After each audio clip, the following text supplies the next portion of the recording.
Hello everyone, welcome to Study Tube. इस video में हम लोग कवर करने जा रहे हैं NCERT class 10th। NCERT class 10th के अंदर जितने भी आपके ये हैं एग्जाम्पलर एमसीक्यू हैं, एनसीईआरटी क्लास 10th के अंदर केमिस्ट्री में जितने भी एग्जाम्पलर एमसीक्यू हैं उन सभी को हम लोग इस एक वीडियो में कवर करने जा रहे हैं। टोटल 5 चैप्टर्स पढ़ने होते हैं हमें क्लास 10th में केमिस्ट्री के अंदर, और इन 5 चैप्टर्स को मिलाते हुए सवाल जो है 120 से भी ज़्यादा है। मैंने एग्जैक्ट काउंट नहीं किया है कि कितना है, लेकिन 120 प्लस है। 120 प्लस तो होंगे ही। अगर आप सारे में अगर 30 भी मान लो तो 150 सवाल हो जाते हैं, लेकिन 30 नहीं है, किसी में 28 है, किसी में 26 है, तो किसी में 34 है। तो मैंने काउंट नहीं किया एग्जैक्ट कितना है, लेकिन हाँ 120 प्लस तो होंगे ही। तो इन सारे ही 120 से ज़्यादा जो प्रश्न हैं इन सभी को हम लोग कवर करेंगे इस एक वीडियो में। तो ये सारे हैं प्रश्न केमिस्ट्री के क्लास 10th के, और ये है एग्जाम्पलर एमसीक्यू, और यहाँ से आपके एग्जाम में प्रश्न पूछे ही जा रहे हैं, ये तो आप जानते ही हो। तो काफ़ी ज़्यादा इम्पॉर्टेंट ये सारे सवाल आपके लिए होने वाले हैं, आपके आने वाले इस एग्ज़ाम के लिए। और हो सकता है आज के इस वीडियो में आपको थोड़ा नॉइज सुनाई दे, बैकग्राउंड में नॉइज सुनाई दे, क्योंकि गर्मी बहुत ज़्यादा है और वीडियो ये काफ़ी लंबा होने ही वाला है। तो मैंने टेबल फ़ैन ऑन करके रखा हुआ है थोड़े दूरी पर, तो हो सकता है जो उसकी आवाज़ है वो आप तक भी आए बैकग्राउंड में। वैसे मैं कोशिश करूंगा कि ये जो नॉइज़ है ये ख़त्म हो जाए, लेकिन फिर भी अगर आए तो थोड़ा मैनेज कर लेना, क्योंकि लंबा वीडियो है और गर्मी बहुत ज़्यादा है। तो ऐसे में क्या है कि मैं रिकॉर्ड नहीं कर पाऊंगा वीडियो को। मैं जब भी वीडियो रिकॉर्ड करता हूँ तो फ़ैन को मैं ऑफ़ कर देता हूँ, ताकि आपको बैकग्राउंड में बिल्कुल भी नॉइज़ न जाए। लेकिन अगर आज आया तो थोड़ा सा आप एडजस्ट कर लेना, मैनेज कर लेना। तो हम लोग क्या करेंगे, हम लोग सबसे पहले जो पहला चैप्टर है हमारा रासायनिक अभिक्रियाएं एवं समीकरण, पहले हम लोग इसे कवर करेंगे। और ऐसे ही हम लोग लाइन से चलेंगे, पहले अध्याय 1, फिर 2, 3, 4, 5 इस तरीके से। आखिरी अध्याय जो है हमारा वो है आवर्त सारणी। तो चलिए हम लोग अब स्टार्ट करते हैं। पहला प्रश्न है, निम्नलिखित में से कौन सा एक भौतिक परिवर्तन नहीं है? कौन एक भौतिक परिवर्तन नहीं है, कौन एक फिजिकल चेंज नहीं है? तो जल के क्वथन पर जल वाष्प का बनना, यानी कि जल से जल वाष्प का बनना, बर्फ से जल का बनना, ये दोनों तो भौतिक परिवर्तन है। अवस्था में परिवर्तन, पदार्थ जब एक अवस्था से दूसरे अवस्था में जाता है तो केवल क्या होता है, अवस्था में परिवर्तन होता है, स्टेट में चेंज होता है, कोई नया पदार्थ नहीं बनता है। भौतिक परिवर्तन में जो क्या है, भौतिक परिवर्तन में कोई नया पदार्थ नहीं बनता है ना, कोई नया पदार्थ, न्यू सब्सटेंस जो है ये नहीं बनता है, कोई नया पदार्थ नहीं बनता है। और आप चाहो तो इसको रिवर्स भी कर सकते हो, इसको चाहो तो आप रिवर्स भी कर सकते हो। जैसे जल से आपने जलवाष्प बना लिया, लेकिन जलवाष्प से भी आप जल बना सकते हो। बर्फ को गला करके आपने जल बना लिया, जल को वापस जमा करके बर्फ बना सकते हो। तो ऐसा भौतिक परिवर्तन में पॉसिबल है, रासायनिक परिवर्तन में ये चीज़ पॉसिबल नहीं होता है। जल में लवण का विलय होना, जल में आप क्या करो, नमक को घोल लो, वापस से आप चाहो तो नमक और पानी को अलग अलग कर सकते हो। तो आपने रिवर्स कर दिया। तो अगर आपने रिवर्स कर दिया, आपने उलट दिया, तो वो भौतिक परिवर्तन नहीं हो सकता। तो हमारा आंसर ए नहीं होगा, बी नहीं होगा, सी नहीं होगा। द्रवित पेट्रोलियम गैस का दहन, जो गैस को आप जला चुके हो वापस उस गैस को आप नहीं ला सकते हो। तो डी हमारा यहाँ पर राइट आंसर हो जाएगा। जिस प्रक्रिया को, जिस प्रोसेस को, जिस परिवर्तन को आप वापस पहले जैसा कर सकते हो वो भौतिक परिवर्तन हो जाएगा, और भौतिक परिवर्तन में कोई नया पदार्थ नहीं बनता है। निम्नलिखित अभिक्रिया एक उदाहरण है। हमारे पास ये एक अभिक्रिया दी गई है, बताना है इनमें से कौन सही है। यहाँ देखो, जो दूसरा विकल्प है संयोजन अभिक्रिया का, क्या ये संयोजन अभिक्रिया है? नहीं है। संयोजन अभिक्रिया में क्या होता है कि 2 या 2 से अभिकारक आपस में जुड़ करके, 2 या 2 से ज़्यादा अभिकारक आपस में जुड़ करके एक उत्पाद बनाते हैं, एक उत्पाद, सिंगल उत्पाद। ठीक है, यहाँ पर 2 अभिकारक आपस में कंबाइन तो कर रहे हैं, लेकिन देखो प्रोडक्ट जो है, उत्पाद जो है यहाँ पर 2 बन रहे हैं, एक नहीं है। तो संयोजन अभिक्रिया तो नहीं है। तो जिस भी विकल्प में 2 है वो हमारा छट जाएगा। उसके बाद यहाँ पर देखो, क्या ये उदासीनीकरण अभिक्रिया है? क्या ये अम्ल क्षार की अभिक्रिया है? नहीं। तो ये भी हमारा आंसर नहीं होगा। तो जिसमें 4 है उसको भी आप यहाँ से काट दो, तो हमारा आंसर यहाँ पर सी हो जाएगा। यहाँ पर आप देखो तो इस ऑक्सीजन ने क्या किया है कि अमोनिया से हाइड्रोजन को डिस्प्लेस कर दिया है, विस्थापित कर दिया है। इस ऑक्सीजन ने अमोनिया से हाइड्रोजन को विस्थापित कर दिया है ना, अमोनिया से हाइड्रोजन को विस्थापित कर दिया, क्योंकि ऑक्सीजन जो है ये ज़्यादा अभिक्रियाशील है हाइड्रोजन की तुलना में। तो ये प्रतिस्थापन अभिक्रिया का उदाहरण है।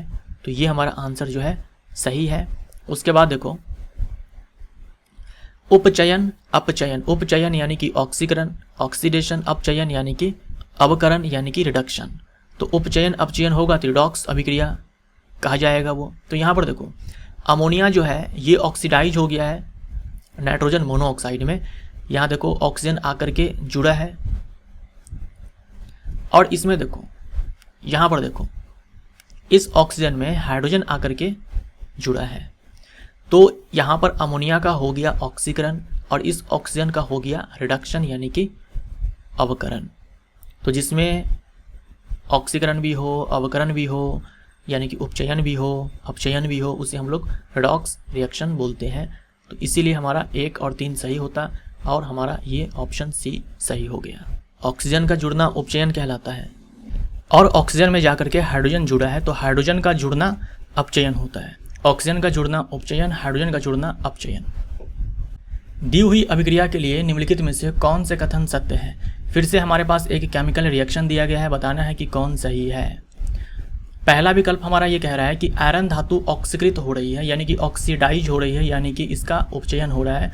तो देखो आयरन धातु ये जो पहले अकेले था अब देखो इसके साथ ऑक्सीजन आकर के जुड़ा है तो सच में इसका तो ऑक्सीकरण हो गया है ना, इसका तो ऑक्सीकरण हो गया तो ये ऑक्सीकृत हो रही है तो ये सही हो जाएगा। जल अपचयित हो रहा है ये हमारा उपचयित हुआ है, ये हमारा उपचयित हुआ है यानी कि इसका हो गया है ऑक्सीडेशन। इसका क्या हुआ है, इसका हुआ है ऑक्सीडेशन। अब यहाँ देखो जल अपचयित हो रहा है, ये जल है, इस जल से देखो ऑक्सीजन छोड़ करके चला गया तो ऑक्सीजन का जुड़ना ऑक्सीकरण होता है लेकिन छोड़ करके जाना अवकरण होता है, अपचयन होता है।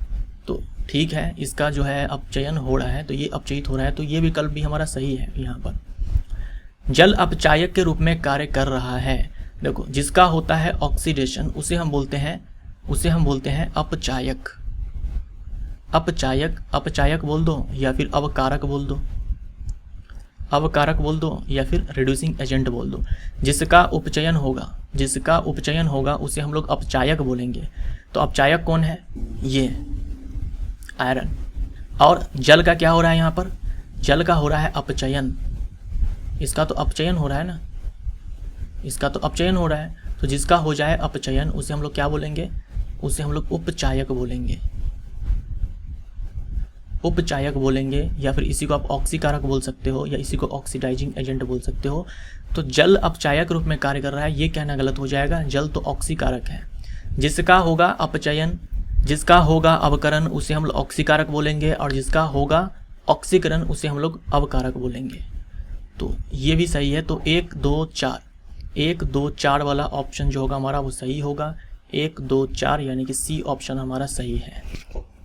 निम्नलिखित में से कौन से प्रक्रम ऊष्माक्षेपी है। ऊष्माक्षेपी उसे हम बोलते हैं जिसमें ऊर्जा जो है ये मुक्त होती है, ऊर्जा मुक्त होती है या फिर बोल दो ऊष्मा मुक्त होती है। तो बिना बुझे हुए चूने के साथ जल की अभिक्रिया, जब हम कैल्शियम ऑक्साइड, बिना बुझा हुआ चूना किसे बोलते हैं, कैल्शियम ऑक्साइड को बोलते हैं। जब हम इसमें पानी को मिलाते हैं तो क्या बनता है, कैल्शियम हाइड्रोक्साइड। और इस प्रोसेस में क्या होता है कि ऊष्मा भी निकलती है। आप देखते होंगे जब आप चूने में पानी मिलाते हो तो बर्तन जो होता है, कंटेनर जो होता है वो गर्म हो जाता है। तो ये ऊष्माक्षेपी है, ये ऊष्माक्षेपी है। पानी और अम्ल का मिलना, पानी में अम्ल मिलाओ या फिर अम्ल में पानी मिलाओ, यहाँ भी ऊष्मा उत्सर्जित होती है तो ये भी ऊष्माक्षेपी है। जल का वाष्पीकरण, जल का वाष्पीकरण, यहाँ पर हम ऊष्मा देंगे ना। जल जो है ये जो H2O है ये लिक्विड है, इसको हम चाहते हैं गैस में कन्वर्ट करना यानी कि भाप में कन्वर्ट करना, तो इसके लिए हमें ऊष्मा देनी पड़ेगी। तो यहाँ ऊष्मा का अवशोषण होगा तो जल का वाष्पीकरण नहीं होगा। कपूर का ऊर्ध्वपातन जो कैम्फर है ये मान लो सॉलिड स्टेट में है, अब इसे क्या करना है, गैस में कन्वर्ट करना है, इसे गैस में कन्वर्ट करना है। तो इसके लिए भी क्या करना पड़ेगा, हमें हीट करना होगा। तो यहाँ भी ऊष्मा चाहिए, तो ये भी विकल्प हमारा नहीं होगा यहाँ पर। तो 1 और 2 वाला हमारा सही होगा यानी कि ए ऑप्शन हमारा सही है। 25 ml युक्त ABC के रूप में चिन्हित 3 बीकर लिए गए हैं। हमारे पास क्या है कि 3 बीकर हैं, 3 बीकर हैं, A है, B है और C है। और सारे में क्या है कि 25 ml क्या है, जल है। सारे में 25 ml जल है, इन सारे में 25 ml जल है। उसके बाद देखो क्या किया गया है, A वाले में ए वाले में मिलाया गया है सोडियम हाइड्रोक्साइड, बी वाले में मिलाया गया है निर्जल कॉपर सल्फेट यानी कि इसमें जल नहीं है, एनहाइड्रस कॉपर सल्फेट, और सी वाले में मिलाया गया है सोडियम क्लोराइड। और कहा गया है कि ये ऑब्जर्व किया गया, ये प्रेक्षित किया गया कि ए तथा बी के विलयनों के ताप में वृद्धि हुई है। इन दोनों के केस में क्या हुआ है कि टेम्परेचर इंक्रीज हुआ है, तापमान में वृद्धि हुई है। लेकिन इस वाले में कहा गया कि तापमान में कमी आई है। तो निम्नलिखित में से कौन सा कथन सत्य है? देखो, तापमान में वृद्धि हुई है यानी कि ऊष्मा का उत्सर्जन हुआ है, तो यह है एक्सोथर्मिक प्रोसेस। ये क्या है? एक्सोथर्मिक प्रोसेस, ऊष्माक्षेपी प्रक्रिया। और यहाँ तापमान में कमी आई है यानी कि ऊष्मा का यहाँ पर अवशोषण हुआ है, तो यह है एंडोथर्मिक प्रोसेस यानी कि ऊष्माशोषी प्रक्रिया। तो बीकर ए तथा बी में ऊष्माक्षेपी प्रक्रम संपन्न हुआ है, ठीक है। बीकर ए तथा बी में ऊष्माशोषी गलत हो जाएगा। बीकर सी में ऊष्माक्षेपी, बीकर सी में जो है ऊष्माशोषी है, ऊष्माक्षेपी नहीं है, तो बीकर सी में ऊष्माशोषी, ये ठीक है। तो 1 और 4 वाला ठीक है, 1 और 4 वाला सी है, सी हमारा राइट आंसर। अम्लीय परमैंगनेट विलयन युक्त एक बीकर में फेरस सल्फेट का तनु विलयन धीरे धीरे मिलाया गया। हल्के जामुनी रंग का विलयन क्षीण होता है तथा अंततः रंग विलुप्त हो जाता है। निम्नलिखित में से कौन सी व्याख्या उपरोक्त परीक्षण के लिए सही है? अम्लीय परमैंगनेट विलयन, देखो जो KMnO4 होता है, KMnO4 और इसके साथ ये भी याद रखें K2Cr2O7, ये दोनों जो होते हैं ना, ये ऑक्सीडाइजिंग एजेंट होते हैं। ऑक्सीडाइजिंग एजेंट बोले तो ये होते हैं उपचायक, या फिर बोल दो ये होते हैं ऑक्सीकारक होते हैं। ये अच्छे से आप ध्यान में रखना। यहाँ अम्लीय परमैंगनेट विलयन बोला है, मतलब क्या होगा कि ये होगा KMnO4 होगा और साथ में कोई एसिड होगा। और KMnO4 सोल्यूशन का जो कलर होता है, ये भी आपके लिए इंपॉर्टेंट है कि ये जामुनी रंग का होता है। और जब इसमें फेरस सल्फेट को मिलाया गया यानी कि FeSO4 को मिलाया गया, तो क्या हुआ, पहले इसका जामुनी रंग जो है धीरे धीरे कम होने लगा और लास्ट में जाकर के विलुप्त हो गया। तो अब हमें क्या करना है, यहाँ पर सही विकल्प को चूज करना है। KMnO4 एक ऑक्सीकारक है, या FeSC4 को यानी कि फेरस सल्फेट को ऑक्सीकृत करता है, तो सही है। ये एक ऑक्सीकारक है, ये जिसके साथ रिएक्ट करेगा ना उसको ऑक्सीडाइज कर देगा, तो ए विकल्प हमारा यहाँ पर सही है। यहाँ पर जो फेरस सल्फेट है ना, फेरस सल्फेट ये कन्वर्ट हो जाता है Fe2SO4 का होल थ्राइस, ये फेरस सल्फेट से फेरिक सल्फेट में कन्वर्ट हो जाता है। फेरस सल्फेट में आयरन का ऑक्सीडेशन नंबर जो है +2 होता है, फेरिक वाले में +3 होता है। ये बात आप जानते होंगे, मैंने आपसे कहा हुआ है। फेरस लगा हुआ है तो +2, फेरिक है तो +3, तो ऑक्सीकरण संख्या में वृद्धि हो जाती है, यानी कि ऑक्सीकरण हो जाता है किसका? FeSO4 का। कौन करता है? KMnO4 करता है। तो ए विकल्प हमारा यहाँ पर सही हो जाएगा। इसके सोल्यूशन का कलर जो है ये पर्पल होता है, जामुनी रंग का होता है, ये भी आपको ध्यान में रखना होगा। निम्नलिखित में से कौन सी द्विविस्थापन अभिक्रिया है? द्विविस्थापन अभिक्रिया डबल डिस्प्लेसमेंट रिएक्शन जो है कौन है? डबल डिस्प्लेसमेंट रिएक्शन कौन है? यहाँ पर देखो आप, ये जो लेड है कॉपर क्लोराइड से कॉपर को विस्थापित कर दिया, क्योंकि लेड जो है रिएक्टिविटी सीरीज में कॉपर से ऊपर आता है। लेड जो है रिएक्टिविटी सीरीज में अभिक्रियाशीलता श्रेणी में कॉपर से ऊपर आता है, तो हर ऊपर वाला जो मेटल है, धातु है, वो नीचे वाले को उसके विलयन से विस्थापित कर सकती है। तो ये विस्थापन अभिक्रिया तो है, लेकिन ये एकल विस्थापन अभिक्रिया है, सिंगल डिस्प्लेसमेंट रिएक्शन है। ठीक है, तो ये हमारा ऑप्शन गलत हो जाएगा यहाँ पर। Sodium sulphate barium chloride, barium sulphate sodium chloride, ये क्या है? द्विविस्थापन अभिक्रिया है। ये अभिक्रिया जो है ये याद रखना है, और एग्जाम में कई बार पूछा भी जा चुका है आपके एग्जाम में। और जब मैंने केमिकल रिएक्शन वाला वीडियो करवाया हुआ था, वहाँ मैंने आपसे जोर डालकर कहा था कि ये 100% पूछा जाएगा, पक्का है कि पूछा जाएगा, और पूछा भी जा चुका है। ये दोहरी विस्थापन अभिक्रिया है, तो 2 ठीक है। ये संयोजन अभिक्रिया है, 2 अभिकारक आपस में मिलकर के एक उत्पाद यहाँ पर बना रहे हैं, तो ये संयोजन अभिक्रिया है। ये हमारा ऑप्शन नहीं होगा यहाँ पर, ये भी ऑप्शन हमारा नहीं होगा। यहाँ पर आप इसको विस्थापन अभिक्रिया बोल सकते हो, प्रतिस्थापन अभिक्रिया जो है बोल सकते हो। हाइड्रोजन को ऑक्सीजन ने विस्थापित कर दिया, लेकिन फिर वही बात है कि ये एकल विस्थापन अभिक्रिया है। दोहरी विस्थापन अभिक्रिया में क्या होता है? आयंस एक्सचेंज होते हैं, आयनों का आदान प्रदान होता है। ये लाइन आपको ध्यान में रखना है, आयनों का आदान प्रदान होता है। यानी पहले क्या होगा, ये आयंस में टूटेंगे, ये आयंस में टूटेंगे, इसका कैटायन इसके एनायन के पास जाएगा और इसका एनायन इसके कैटायन के पास जाएगा। और यहाँ पर देखो BaSO4 जो बनता है, ये जो BaSO4 है ये वाइट PPT है। वाइट PPT का मतलब क्या हुआ, श्वेत रंग का अवशेप है।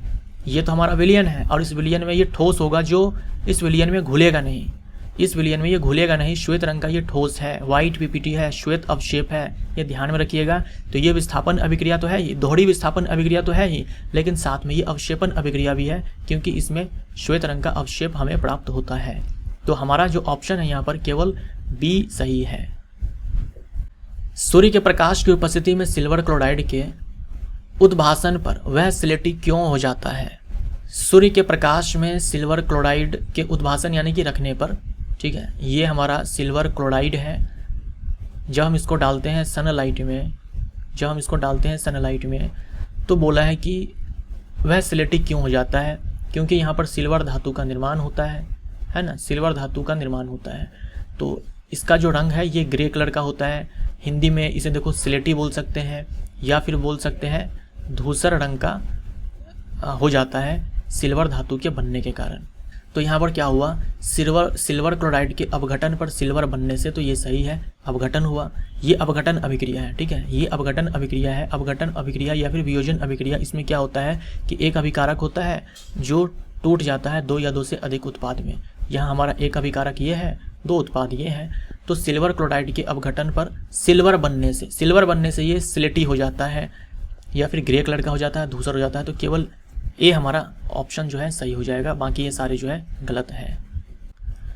ठोस कैल्शियम ऑक्साइड जल के साथ तीव्रता से अभिक्रिया कर कैल्शियम हाइड्रोक्साइड बनाता है तथा साथ में उष्मा उत्पन्न होती है।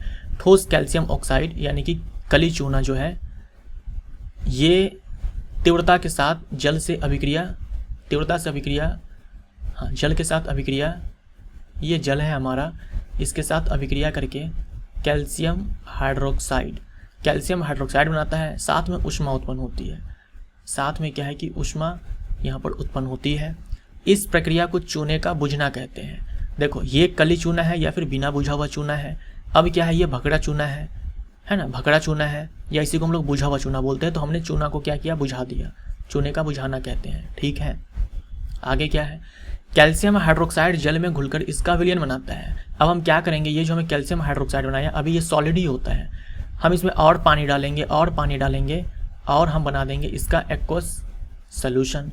इसी को हम लोग क्या बोलते हैं, लाइम वाटर बोलते हैं। लाइम वाटर यानी कि चूना पानी बोलते हैं, इसी को हम लोग चूना पानी बोलते हैं, है ना, जिसे चूना का पानी कहा जाता है। निम्नलिखित में से कौन से कथन चूने के बुझने तथा इसके विलयन बनने के लिए सत्य है? अब इन ऑप्शंस को हमें पढ़ना है।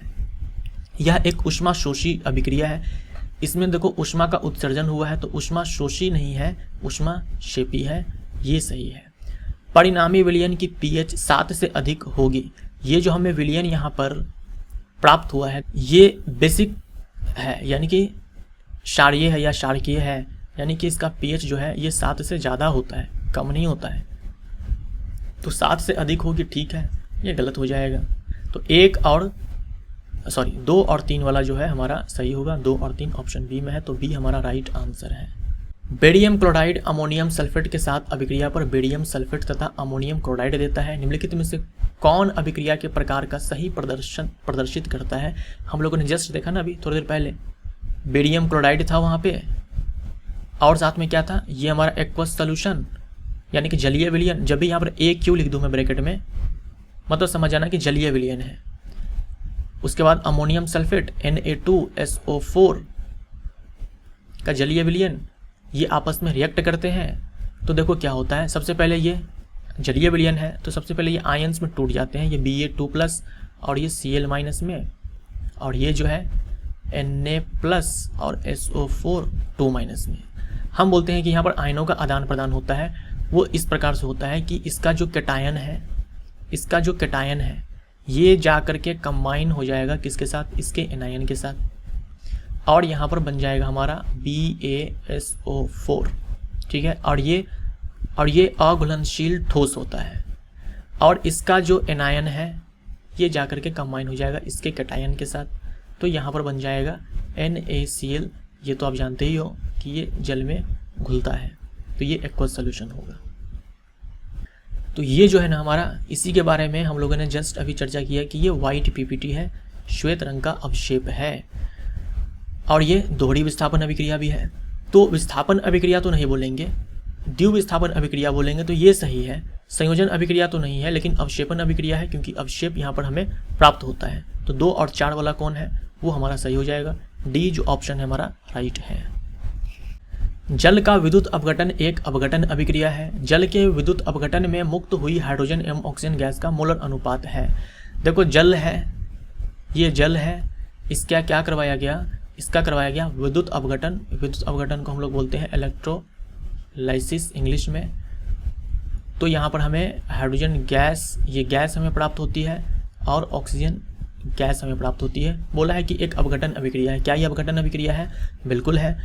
एक अभिकारक है, 2 उत्पाद में टूट गया, ठीक है, और साथ में हमने यहाँ पर ऊर्जा भी दिया। ऊर्जा जो है करंट के रूप में देते हैं, इलेक्ट्रिक एनर्जी के रूप में। अब हमसे पूछा है कि जो हाइड्रोजन और ऑक्सीजन गैस यहाँ पर हमें यहाँ पर जो मुक्त हुई है उसका मोलर अनुपात है। तो हम लोग यहाँ पर क्या करते हैं, हाइड्रोजन के बगल में जो नंबर होता है हम उसे देखते हैं। यहाँ पर देखो 1 है, कुछ नहीं है, तो यहाँ पर भी कुछ नहीं है तो 1 है। तो यही हमारा मोल हो गया यहाँ पर कि 1 मोल जब हमने जल का अपघटन करवाया, विद्युत अपघटन करवाया, तो यहाँ पर 1 मोल हमें हाइड्रोजन गैस मिली है और 1 मोल हमें ऑक्सीजन गैस मिली है। तो रेशियो कितना हो जाएगा, 1:1 हो जाएगा। ऑप्शन हमारा ए हो जाएगा, लेकिन ये आंसर गलत हो जाएगा। याद रखिएगा, जब भी आपसे ऐसे बोल दे कि जो हमें उत्पाद के रूप में मिले हैं उसका रेशियो क्या है, तो पहले हमें रिएक्शन को बैलेंस करना होगा। पहले बैलेंस करना होगा ना, पहले हमें यहाँ पर इधर जो टोटल नंबर है, परमाणुओं की संख्या जो है, इधर ही टोटल होने चाहिए हर तत्व के लिए। तो पहले हमें बैलेंस करना होगा, ये चीज़ आप ध्यान में रखिएगा, वरना आंसर तो आपका गलत हो जाएगा। यहाँ देखो हाइड्रोजन 2 है, यहाँ भी हाइड्रोजन 2 है, ठीक है, कोई दिक्कत नहीं है। लेकिन ऑक्सीजन यहाँ पर 2 है, लेकिन यहाँ पर 1 ही है। तो हम क्या करेंगे, यहाँ पर ऑक्सीजन को 2 बना देंगे। यहाँ पर हम 2 से मल्टीप्लाई करेंगे, तो अब ऑक्सीजन तो 2 यहाँ पर हो चुका है, लेकिन हाइड्रोजन यहाँ पर 4 हो चुका है। हाइड्रोजन के 4 एटम्स हैं, तो ठीक है, हम यहाँ पर इसको 2 कर देंगे। अब देखो यहाँ पर 2 से मल्टीप्लाई जो मैंने किया, तो 2 और 2 4 हाइड्रोजन, यहाँ भी 4 हाइड्रोजन, यहाँ भी 4 हाइड्रोजन, यहाँ पर भी 2 ऑक्सीजन, यहाँ पर भी 2 ऑक्सीजन। तो जो हमारा रेशियो अब नया बन करके आएगा वो 2:1 है। 2:1 हमारा सही हो जाएगा। तो जब भी ऐसे आपसे बोले रेशियो निकालने के लिए, तो पहले आप रिएक्शन को बैलेंस करेंगे। निम्नलिखित में से कौन सा या कौन से ऊष्मा शोषी प्रक्रम है? ऊष्मा शोषी प्रक्रम है, यानी कि एंडोथर्मिक प्रोसेस है। एंडोथर्मिक प्रोसेस है। किसमें ऊष्मा हमें देनी पड़ेगी? सल्फ्यूरिक अम्ल का तनुकरण। सल्फ्यूरिक अम्ल का तनुकरण यानी अम्ल में हम लोग पानी मिला रहे हैं। तो देखो अम्ल और पानी का मिलना जो होता है वो ऊष्माक्षेपी होता है, उसमें ऊष्मा का उत्सर्जन होता है, तो ये गलत हो जाएगा। शुष्क बर्फ का ऊर्ध्वपातन, हमारे पास क्या है, कार्बन डाइऑक्साइड है, इसी को बोलते हैं ड्राई आइस। ये क्या है, ठोस अवस्था में है। अब क्या करना है, इसे गैस अवस्था में कन्वर्ट करना है। तो डेफिनेटली ऊष्मा का यहाँ पर तो अवशोषण होगा ही, सॉलिड से गैस में जाना है तो ये तो ऊष्मा शोषी है। जल वाष्प का संघनन। जल वाष्प का संघनन तो ये हुआ ना कि जो जल है वो भाप की अवस्था में है और फिर क्या होगा, ये लिक्विड में कन्वर्ट हो जाएगा। तो यहाँ पर क्या होगा कि ऊष्मा का अवशोषण होगा, क्या नहीं, ऊष्मा का यहाँ पर उत्सर्जन होगा। ऊष्मा का यहाँ पर उत्सर्जन होगा। आप ये चीज़ तो देखते ही हो, जो भाप होता है, अगर भाप के बीच में हमारा हाथ चला जाए तो क्या होता है, वो सारा भाप जो है वो तुरंत के तुरंत जो है लिक्विड में कन्वर्ट हो जाता है, सारा का सारा द्रव में कन्वर्ट हो जाता है, पूरा हाथ हमारा भीग जाता है। लेकिन साथ में जो हमारा हाथ है वो जल भी जाता है, वो जल भी जाता है, क्योंकि वहाँ पर क्या होता है, ऊष्मा का उत्सर्जन होता है। तो हाथ को जलने के पीछे जो कारण है ये ऊष्मा है, इसी को हम लोग लैटेंट हीट बोलते हैं, गुप्त ऊष्मा बोलते हैं। ये ऊष्मा जो है उत्सर्जित होती है उस समय जब भाप जो है हमारे शरीर के किसी हिस्से से आकर के टकराता है। टकराने के बाद वो गैस से ये द्रव में कन्वर्ट हो जाएगा भाप, लेकिन ये ऊष्मा जो वहाँ पर उत्सर्जित होती है वो हमारे हाथ को जला देती है। तो जलवाष्प का संघनन ये नहीं होगा। जल का वाष्पीकरण, अच्छा जल का वाष्पीकरण तो ये हुआ ना कि लिक्विड से हमने क्या किया, ये कन्वर्ट कर दिया गैस में, यानी ठीक इसका उल्टा प्रोसेस है ये, है ना। तो यहाँ पर हमें ऊष्मा जो है देनी पड़ती है, ऊष्मा जो है हमें देनी पड़ती है। तो ये भी ऊष्मा शोषी है। तो हमारा यहाँ पर जो ऑप्शन है वो 2 और 4 हो जाएगा, 2 और 4 यानी कि डी ऑप्शन हमारा यहाँ पर सही है। जलीय पोटेशियम आयोडाइड तथा जलीय लेड नाइट्रेट के मध्य द्वीप विस्थापन अभिक्रिया में देखो, द्वीप विस्थापन अभिक्रिया यहाँ पर जो है हो रही है। लेड आयोडाइड का पीला अवक्षेप बनता है। याद आ रहा है कुछ केमिकल रिएक्शन वाले में आपने कुछ ऐसा किया था। इस प्रक्रिया को करते समय यदि लेड नाइट्रेट उपलब्ध ना हो, हमारे पास उपलब्ध ना हो, तो निम्नलिखित में से लेड नाइट्रेट के स्थान पर प्रयुक्त किया जा सकता है। ये रिएक्शन इम्पॉर्टेंट है, ध्यान में रखिएगा, बहुत ही ज़्यादा इम्पॉर्टेंट है। वहाँ भी मैंने आपसे कहा था कि इम्पॉर्टेंट है। हमारे पास क्या है कि पोटेशियम आयोडाइड है, पोटेशियम आयोडाइड है हमारे पास। इसका बोल रखा है कि जलीय पोटेशियम आयोडाइड यानी कि एक्वस सॉल्यूशन है। उसके बाद प्लस लेड नाइट्राइट है, सॉरी लेड नाइट्रेट है, तो PbNO3 का होल ट्वाइस है। इसका रिएक्शन हुआ तो लेड आयोडाइड का पीला अवक्षेप हमें यहाँ पर मिलता है। लेड आयोडाइड बोला है ना, तो PbI2 प्लस यहाँ पर क्या बनता है, पोटेशियम नाइट्रेट बनता है, KNO3 बनता है। तो यहाँ पर देखो ये क्या हुआ, ये जो PbI2 है यही हमारा पीला अवक्षेप है, येलो PPT है ना। ये हमारा क्या है, येलो PPT है, ये येलो PPT है। अब हमसे बोल ही रखा है कि ये द्वीप विस्थापन अभिक्रिया है। बताओ ये रिएक्शन जो है ये कैसे यहाँ पर हुई होगी। पहले यहाँ पर ये आयंस में टूटे होंगे ऐसे, ये भी जो है आयंस में यहाँ पर टूटे होंगे, Pb+2 NO3-। उसके बाद क्या हुआ होगा, ये जो कैटायन है ये इस वाले एनायन के साथ कंबाइन हुआ होगा, और ये जो कैटायन है ये इस वाले एनायन के साथ कंबाइन हुआ होगा, तब जाकर के हमारे पास ये प्रोडक्ट आकर के मिला है। अब हमसे ये बोला गया है कि अगर लेड नाइट्रेट उपलब्ध ना हो, लेड नाइट्रेट उपलब्ध ना हो मतलब ये हमारे पास उपलब्ध ना हो, तो हम इनमें से किसका इस्तेमाल करेंगे। देखो हमें पीला अवक्षेप चाहिए लेड आयोडाइड का, लेकिन हमें ये नहीं लेना है, हमें ये नहीं चाहिए, हमारे पास ये नहीं है, लेकिन हमें प्रोडक्ट जो है यही चाहिए। ये प्रोडक्ट हमें ये चाहिए, ये बदल सकता है, कोई दिक्कत नहीं है। इसके बारे में हमसे बात ही नहीं किया गया है, हमसे बात किया गया इस पीले अवक्षेप के बारे में कि ये तो हमें चाहिए ही। तो देखो यहाँ पर पोटेशियम सल्फेट जो है, क्या इसमें लेड है, इसमें तो लेड ही नहीं है, इसमें तो लेड ही नहीं है, तो यहाँ से लेड हमें मिलने वाला नहीं है, यहाँ भी नहीं है। अमोनियम नाइट्रेट में लेड कहाँ है। उसके बाद देखो लेड सल्फेट है।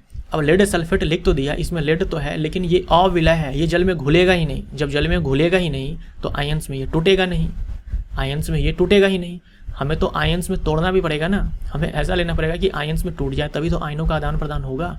लेड एसीटेट हमारा यहाँ पर राइट आंसर हो जाएगा। लेड एसीटेट हो गया हमारा यहाँ पर PbCH3COO का होल ट्वाइस, ये लेड एसीटेट है। यहाँ से जो है ना हमें Pb+2 मिल जाएगा, Pb+2 हमें यहाँ पर मिल जाएगा, और ये Pb+2 जो हमें यहाँ से मिलेगा, यहाँ से, और ये I- ये मिल करके यहाँ पर PbI2 बना लेगा, और यहाँ पर प्रोडक्ट हमारा अलग हो जाएगा क्योंकि नाइट्रेट तो है नहीं, तो यहाँ पर प्रोडक्ट बनेगा हमारा CH3CO- और K+ के साथ, यानी कि ये CH3COO ये मिलेगा हमारे पास।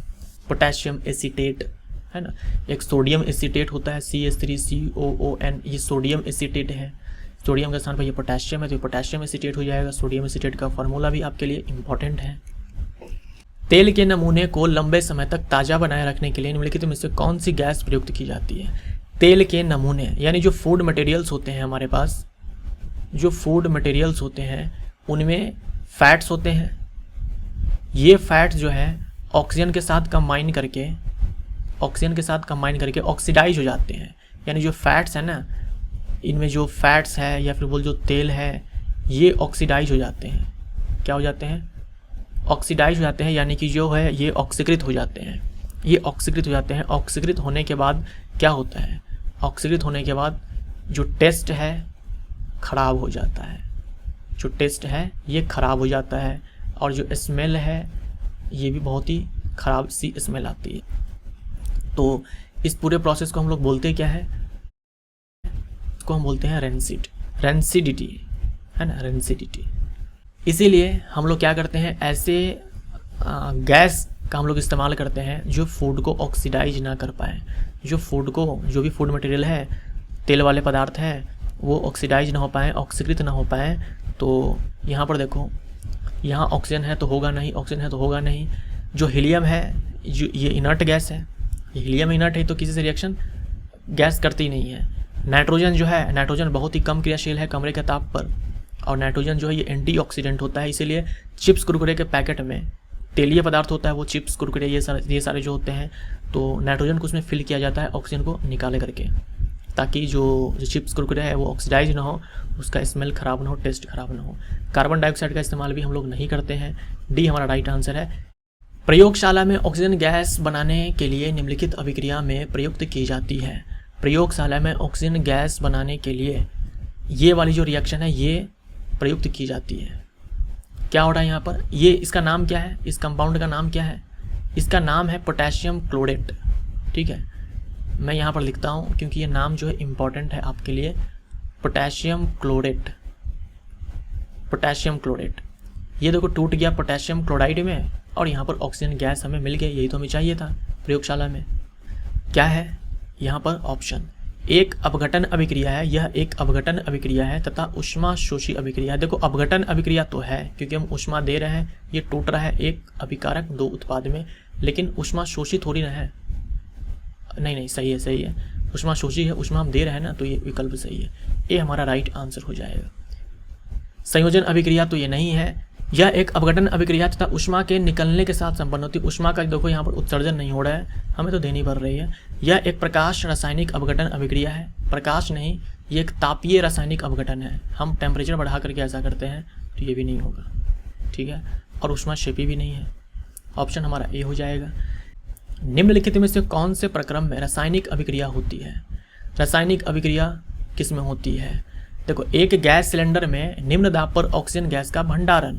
हमने एक गैस को क्या किया, सिलेंडर में हमने डाल दिया निम्न दाब पर, मतलब हमने उसको लिक्विड में कन्वर्ट कर दिया। इस गैस को हमने क्या किया, द्रव में कन्वर्ट कर दिया, तो अवस्था में परिवर्तन हुआ है। अवस्था में परिवर्तन होगा तो कोई रासायनिक अभिक्रिया वहाँ पर नहीं होती है, तो ये हमारा ऑप्शन गलत हो जाएगा।